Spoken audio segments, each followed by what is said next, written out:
자, 오늘은 자아 존중감에 대해서 한번 보도록 합시다. 저번 시간에 자아 개념과 자아 정체성에 대해서 알아봤는데, 관련해서 중요하기 때문에 이렇게 또 알아보도록 할게요. 오늘의 목차는 다음과 같습니다. 수업 목표, 자아 존중감에 대해 이해한다. 생각 열기. 저번 시간에 자아 정체성이 중요한 이유에 대해서 알아봤었습니다. 다시 한 번 더 생각을 해보세요. 리마인드 해보시고 기억이 잘 안 난다 하시면은 그 전에 올려져 있었던 내용의 정리 부분, 끝 부분이라도 한번 살펴보시면 좋을 것 같아요. 그래서 이제 연관하자면은 이제 자아 존중감, 자존감이라고 할 수 있죠. 자존감이 도대체 뭔지, 그리고 이 자신감, 자존감, 그리고 또 자존심까지 이 차이가 뭔지에 대해서 한번 살펴보도록 합시다. 오늘도 고급진 영상 하나 보고 이야기 나누도록 할게요. 그럼 자아 존중감에 대해 한번 알아보도록 합시다. 자아 존중감이란 자신이 사랑받을 가치가 있는 소중한 존재이고 어떤 성과를 이뤄낼 만한 유능한 사람이라고 믿는 마음을 자아 존중감이라고 합니다. 이걸 줄여서 자존감이라고 하는 거죠. 반면 자신감은 뭔가를 할 수 있다는 믿음, 나는 할 수 있다. 이것이 자신감이고, 자존심은 타인에게 존중받고자 하는 마음을 자존심이라고 합니다. 자아 개념은 이제 자신에 대한 생각이나 의견이고, 앞에서 살펴보았듯이 자아 개념은 자아 존중감의 기초를 형성하며 긍정적인 자아 개념을 갖는 것을 높은 자존감을 갖게 만듭니다. 자존감에 대해서 좀 더 살펴보죠. 자존감은 자신에 대한 존엄성이 타인들의 외적인 인정이나 칭찬에 의한 것이 아니라 자신의 내부에 성숙된 사고와 가치에 의해 얻어지는 개인의 의식입니다. 어떤 상황이든 내가 가치 있는 사람이고 사랑받을 사람이고 존중받을 사람이라는 믿음을 자존감이라고 하는 거죠. 자존감은 또 다음에 세 가지로 나눌 수 있습니다. 자기 효능감, 자기 조절감, 자기 안정감. 예전에는 자기 효능감을 더 높여야 된다라는 추세였는데 근래에는 자기 안정감을 유지하는 것이 더 좋다라는 추세고, 쌤은 개인적으로 이거 외에 회복 탄력성이라고 해서 자기 자존감이 떨어졌을 때 누구나 아무리 내가 자존감이 높다고 해도 누구나 자존감이 떨어지는 그 시기가 있어요. 그래서 누가 더 빨리 회복하느냐가 더 중요하다고 생각하는 입장입니다. 만약에 여러분들의 자존감이 낮다고 생각이 되시나요? 혹은 낮아졌다고 생각이 드시나요? 도움이 될 만한 영상이 있어서 이 영상을 보고 또 이야기 나누도록 하겠습니다. 자존감 그려드리는 멘탈 케어예요. 우리 모두는 나이를 먹어가면서 어릴 땐 몰랐던 무서운 사실 하나를 점점 깨닫게 돼요. 네가 사람이냐? 그것도 제대로 못해? 넌 왜 이렇게 말도 못하고 재미가 없냐? 이 정도 부탁도 못 들어주냐? 이기적인 새끼야. 신체적인 충격이 물리적으로 가해지지 않아도 인간의 언어는 누군가를 충분히 아프게 만들 수 있는 위험한 무기가 될 수 있다는 사실을 말이죠. 문제는 상대방이 나에게 겨눴던 이 무기들을 점점 나도 똑같이 스스로에게 겨누게 된다는 거예요. 난 왜 이렇게 병같지? 생긴 건 못생기고 제대로 할 줄 아는 것도 없고 나 같은 놈은 진짜 왜 사는지 모르겠다. 이런 과정을 겪다 보면 나중엔 습관이 돼서 무의식적으로 이런 생각을 반복하게 되고 당장은 느껴지지 않겠지만 점점 자신의 마음은 골마가고 병들어가고 자존감도 낮아지기 시작해요. 물론 쉽진 않겠지만 어떤 마음가짐이 자신의 자존감을 지킬 수 있는데 도움이 될까요? 말씀드리기 전에 자존감과 관련된 이효리의 명언 하나를 일단 보여드리고 싶어요. 자존감이 되게 낮아서 지금. 나도 그랬었는데 막 꾸며야지만 막 자신이 생기고 내가 예쁘지 않으면 사람들이 날 예쁘게 안 봐줄 것 같다는 생각. 그거는 근데 내가 날 예쁘게 안 봐서 그런 거야. 사람들이 예쁘게 안 본 게 아니라. 이효리의 명언에서 우리는 가장 중요한 사실 하나를 깨달을 수 있어요.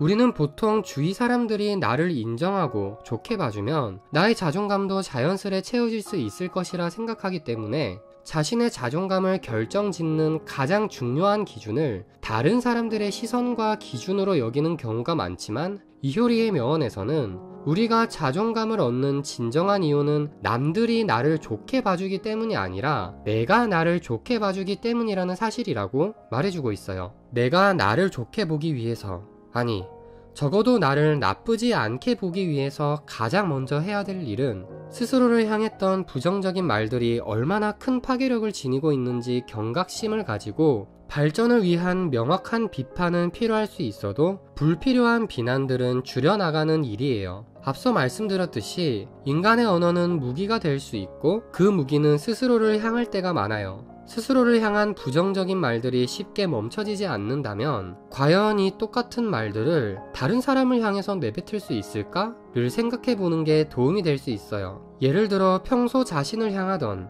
난 왜 이렇게 쓸모없는 사람일까?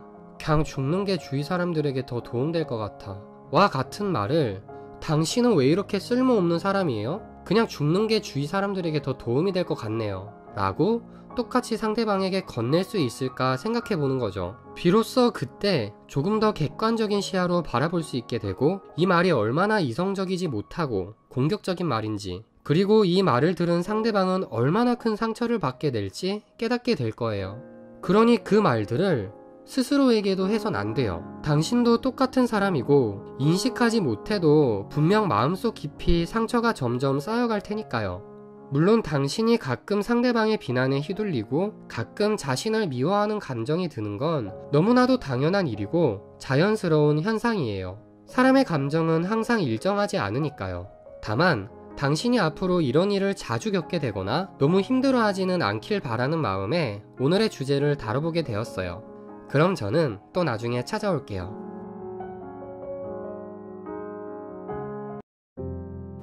사람들은 나에게 말한다. 넌 부족해. 넌 문제 있어. 넌 도대체 왜 그러니? 어느새 나도 그렇게 생각한다. 난 부족하구나. 난 문제 있구나. 난 도대체 왜 이럴까? 외모 콤플렉스, 반복된 실패와 좌절, 타인의 가시박힌 말. 나의 자존감을 깎아내리는 수많은 것들은 단 하나의 문장으로 수렴된다. 너는 부족해. 하지만 누군가 말했다. 자존감은 높이는 것이 아니라 지키는 것이라고. 타인의 시선이 두려울 때, 내 모습이 부끄럽다고 생각될 때, 나에게 어떤 문제가 있다고 여겨질 때, 나의 자존감을, 나의 존재감을 지키는 단 한마디의 말. 나는 충분해. 나의 존재는 충분해. 나는 결코 부족한 존재가 아니다. 나는 충분한 존재다. 나는 사랑받기에 충분하고 나는 존중받기에 충분하다. 내 마음속 비판자의 목소리와 주변 사람들의 가시박힌 목소리보다 나는 충분하다고 외치는 내 마음의 진실된 목소리가 더욱 커지길. 그래서 내가 나의 자존감을, 나의 존재감을 당당히 지킬 수 있길. 그날이 올 때까지 몇백 번이고 몇천 번이고 속으로 외칠 것이다. 나는 충분해. 자아존중감은 스스로에 대해 어떻게 느끼는가에 관련된 개념으로 자신을 스스로 긍정적으로 보는지 부정적으로 보는지까지 알 수 있습니다. 청소년들은 자신의 삶에서 중요하게 여기는 여러 영역에서 자신의 능력을 평가하고 이런 평가들이 모여서 전반적인 자기평가를 이루게 되는데요. 청소년들의 삶에서 가장 중요하게 여기는 영역을 다음의 8가지로 줄일 수 있었습니다. 학업, 운동, 사회적 수용도, 외모, 품행, 친구관계, 이성관계, 직업 능력이요. 근데 이 중에 청소년들은 외모에 많이 신경을 쓰는 경향이 있었어요. 청소년은 자기 외모가 준수하다고 생각할수록, 공부를 잘한다고 생각할수록, 친구들이 자기를 좋아한다고 생각할수록, 품행이 바르다고 생각할수록, 운동을 잘한다고 생각할수록 자신을 긍정적으로 여겼습니다. 그러나 이 가운데서 외모에 대한 평가가 특히 높은 상관을 보였는데요.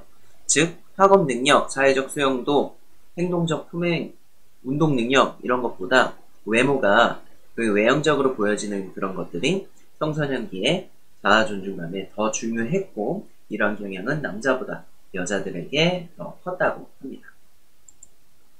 자아 존중감이 낮으면 청소년들은 신체적이나 정신적으로 건강하지 못할 가능성이 큽니다. 자아 존중감이 낮은 청소년은 정신건강에 있어서 자의식이 강하거나 비난이나 거부에 지나치게 예민하거나 또 쉽게 상처를 받곤 합니다.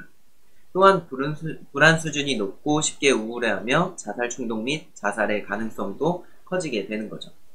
때문에 사회적으로도 잘 적응을 하지 못하고 쉽게 거부당하고 자기 스스로가 그 사회에 잘 들어가지 않으려고도 하고 회피하려고도 하고 자신의 성공이나 성취에 대한 자신감도 결여되어 한계를 낮게 설정하고 자기 자신을 제한시킵니다. 잘하지 못할 것이라고 단정짓고 지도력을 행사하는 직업이나 지위를 극도로 싫어하게 되는 거죠. 그래서 자존감을 높이는 두 가지 방법에 대해서 또 한번 알아보도록 할게요. 우리는 오늘 자존감에 대해 이야기하려 합니다. You might be thinking, who is this Harry Potter girl? And what is she doing speaking at the UN? And it's a really good question. I've been asking myself the same thing. I've told myself firmly, if not me, who? If not now, when? If you have similar doubts when opportunities are presented to you, I hope that those words will be helpful. 예쁘니까 저렇게 당당할 수 있다고요? 나는 예쁘지 않았다고 고백하는 여배우의 이야기를 들어볼까요? Well, that was for King Kong. I walked in and his son was sitting there very excited that he brought in this new actress. And the father said to his son in Italian, because I understand Italian, he said, "Che brutta." You know, why do you bring me this ugly thing? Whoa. Yeah. Very sobering, you know, as a young girl. So I said to him, "Mi dispiace molto, you know, but I understand what you're saying. I'm sorry I'm not beautiful enough to be in King Kong." 내 앞에서 나에게 못생겼다고 하는 사람들에게 맞아요, 나 못생겼어요 라고 말할 용기를 갖고 싶지 않나요? 자존감이 높은 사람은 자기 세계를 뚜렷하고 튼튼하게 구축하고 있기 때문에 누구에게도 누군가의 상처되는 말에도 함부로 휘둘리지 않습니다. 모든 사람이 자존감을 높이고 싶어 합니다. 하지만 그 전에 짚고 넘어가야 할 것이 있습니다. 우리는 왜 자존감을 키워야 할까요? 자존감이 무엇이라고 생각하시나요? 다음의 영상에 두 사람이 등장합니다. 둘 다 자신감이 넘치지만 차이가 있습니다. And there were many, many, many powerful performances this year that did exactly that. Breathtaking, compassionate work. But there was one performance this year that stunned me. It sank its hooks in my heart. Not because it was good. There was nothing good about it. But it was effective and it did its job. It made its intended audience laugh and show their teeth. It was that moment when the person asking to sit in the most respected seat in our country imitated a disabled reporter. Outrage. This time, the Republican frontrunner is accused of mocking a reporter who has a physical disability. Someone he outranked in privilege, power, and the capacity to fight back. It kind of broke my heart when I saw it, and I still can't get it out of my head because it wasn't in a movie. It was real life. And this instinct to humiliate, when it's modeled by someone in the public platform, by someone powerful, it filters down into everybody's life because it kind of gives permission for other people to do the same thing.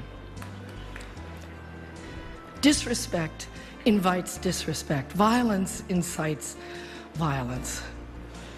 When the powerful use their position to bully others, we all lose. 강한 사람은 자신의 힘을 만끽할 목적으로 상대에게 상처 주지 않습니다. 진정으로 강한 사람은 다른 이를 같이 높여줍니다. 서로를 화합하게 합니다. 자존감은 단지 나를 사랑하는 것으로 그치지 않습니다. 나를 사랑하게 되면 다른 사람도 소중하다는 것을 알게 됩니다. 존중하게 되죠. 자존감은 나를 위한 것만은 아닙니다. 그것이 우리가 자존감을 키워야 하는 이유입니다. 그러면 자존감은 어떻게 높일 수 있을까요? 일치월장의 저자 신영준 박사는 이렇게 말합니다. 여러분, 그 인간은 인지적 이 한계가 되게 심해요. 여러분이 자존감이 떨어질 때랑 자신감이 없어질 때는 대부분 어떤 상황이냐면은 타인의 시선을 고려하는 상황이에요. 내가 이거 틀렸는데 어떡하지? 계속 그러는 거예요. 쪽팔린데 막 그러는 거예요. 근데 그게 별거 없다는 거예요, 여러분. 아무도 여러분 인생에 신경을 쓰지 않아요. 남들이 날 이렇게 생각하지 않을까? 날 바보라고 생각하지 않을까? 날 무능력하다고 생각하지 않을까? 안 그런다니까요. 그 사람 다 주식 생각하고 있어요. 요즘 비트코인 생각하고 있겠죠, 요즘에는요. 예? 자기 인생 생각하느라고 정신이 없어요. 예? 두 가지가 필요해요. 자신감과 자존감에서는 두 가지가 필요해요. 하나는 뭐예요? 우리 8장 성장편에 나오죠? 이성적 몽상가가 되거나, 두 번째는 뭐예요? 작은 성취를 하거나요. 그거는 상황마다 달라요. 여러분이 어떤 상황에 놓여 있나. 어떤 때는 큰 꿈으로 내 자신감을 키워나가야 될 때가 있는 거고, 어떤 때는 작은 성취로 내 자존감을 키워나가야 될 때가 있는 거예요. 그냥 맥락적 사고가 그렇게 중요한 말이에요, 여러분. 보통 사람들은 그래요? 작은 성취가 맞아. 아니야, 임마, 큰 꿈을 꿔야지. 이렇게 종교를 내려고 그런다요. 종교를 욕구 때문에. 1차 선생님 종교를 욕구에서 얘기해주죠. 그러니까 그게 되게 사람들이 심리적으로 이렇게 딱 답을 내고 싶기 때문에 헛소리하는 경우가 많아요. 그런 게 되게 중요한 거예요, 여러분. 여러분도 뭔가 이렇게 자신감이 없고 자존감이 없어 왜 없을까에 대해서 고민을 해봐야 돼요. 그거에 대해서. 내가 그럼 여기다 내 인생의 큰 꿈은 무엇인지도 생각해보고, 양손잡이 경영 1철장에 나오죠? 되게 중요한 말이에요, 여러분. 양손잡이 둘 다 해야 돼요. 큰 꿈도 갖고 내가 여기서 어떤 작은 성취를 할 건가. 자존감을 다리는 안정감이 있기 때문에 함께 있으면 항상 기분이 좋고 생활에 활력이 넘칩니다. 그것이 호감으로 이어지고, 이러한 호감이 지속적으로 이루어지면 누군가의 친구가 되고, 그런 친구가 많은 사람일수록 삶은 풍성해집니다. 자존감을 정신으로 무장하면 마법의 힘을 갖게 된다고 말해지는 이유가 여기에 있습니다.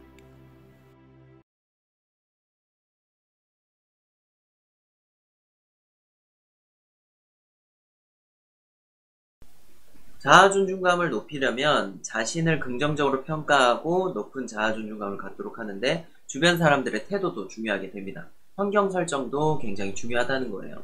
특히 부모, 어렸을 때부터 쭉 같이 영향을 받는 것은 부모님입니다. 부모가 자녀에게 사랑을 표현하고 자녀의 문제에는 관심이 많고, 자녀도 잘 도와주고, 자녀에게 알맞고 분명한 규칙을 정해놓고 항상 지키며 정해진 한계에서 자유하게 했을 때, 특히 가정이 화목하고 가족이 함께하는 활동이 많으면 많을수록 자존감이 높았다고 합니다. 그렇지만 자신의 가정이나 자신의 상황을 부정적으로 비판하고 모욕할수록 그러면 자존감이 낮아지는 거죠. 또 부모뿐만 아니라 주변의 이제 환경적인 부분에서 교사의 격려라던가 또래들로부터의 인정을 또 많이 받으면 받을수록 자존감이 높아졌지만, 자존감을 높여주기 위해 과도한 칭찬이나 과도한 긍정적 피드백만 한다면 비현실적이며 과도한 자존감을 얻거나 자신의 능력에 대한 혼란을 겪게 될 수도 있다라는 거예요. 자, 이런 자존감을 유지하고 지키고, 혹은 내가 자존감이 떨어졌을 때 높일 수 있는, 회복할 수 있는 나만의 방법을 알고 있어야 된다는 겁니다. 쉬운 예로는 감사일기나 칭찬일기를 쓰는 방법이 있고, 또 본인에게 선물을 하는 것, 평소에 갖고 싶었던 거를, 그리고 또 취미생활, 작은 성공을 누적하는 거, 평소에 좀 멀리서 떨어지고 여유를 갖는 것, 그리고 새로운 곳으로 여행을 하고 자아성찰을 하는 것. 그 밖에도 자존감은 내적 이미지와 외적 이미지의 합입니다. 따라서 내적 이미지와 외적 이미지 모두를 가꿔야 되는데, 일단 내적 이미지가 훨씬 더 중요하고 외적 이미지도 가꿀 필요가 있다는 거예요. 왜? 사람들이 보는 시선이 나에게 영향을 주니까. 하지만 너무 외적 이미지만 가꾸는 경우도 있어요. 예를 들어서 내가 이렇게 보이니까 내 자존감이 높아졌다. 그래서 나는 성형을 해야 될 것 같다 라는 생각을 하는 경우가 있는데, 그렇게 해서 성형을 해서 내 자존감이 높아질 수는 있겠지만, 그게 만약에 얼마 안 간다고 쳤을 때 나는 또 다른 곳을 성형하고 싶어지게 될 겁니다. 왜? 내면은 가꾸지 못한 상태에서 외면만 가꾸기 시작을 했으니까. 그렇게 하다 보면은 끝내는 성형 중독까지 갈 수도 있다라는 겁니다. 그래서 내적 이미지, 외적 이미지 모두 바꿔야 된다는 거예요. 외적 이미지만 바꿔서는 안 된다. 그리고 나를 잘 알고 있는 사람이 아니라 또 새로운 환경에 가서 그 사람들의 피드백을 참고해 보는 것도 굉장히 도움이 많이 돼요. 나한테 없었던 매력, 내가 몰랐던 매력도 발견할 수 있고, 평소에 내가 만났던 사람들이 나를 비난하거나 비판을 하지만 내가 새로운 환경에 갔었을 때, 혹은 나와 어떤 성향이 비슷한 사람들 간의 새로운 만남을 가졌을 때 나의 평가는 달라질 수 있기 때문이죠. 그렇기 때문에 나를 깎아내리는 사람과는 과감하게 관계를 끊을 필요가 있고, 그게 좀 힘들다고 한다면 거리를 둘 필요가 있는 겁니다. 자존감 도둑들과 관계를 끊고 거리를 둘 필요가 있다는 거죠. 그리고 나의 모습 있는 그대로를 인정하고 응원하고 위로하는 것도 굉장히 중요합니다. 그래서 남 눈치 보지 말고 그래서 어쩌라고 라는 생각을 갖는 것이 어떨까 라는 게 선생님 생각이에요. 자, 이제 정리를 한번 해보죠. 자존감이란 자신이 사랑받을 만한 가치가 있는 소중한 존재라는 것을 아는 것입니다. 그래서 이 자존감을 높이려면 주변의 도움과 스스로가 자존감을 높이려는 노력이 반드시 필요하다라는 거죠. 자, 오늘 수업은 여기까지고요. 지금까지 시청해주셔서 너무나도 감사합니다. 다음 시간에는 이제 애정, 애착 이런 거에 관련해서 이야기를 나눠볼까 해요. 그럼 오늘은 여기까지. 모두들 안녕!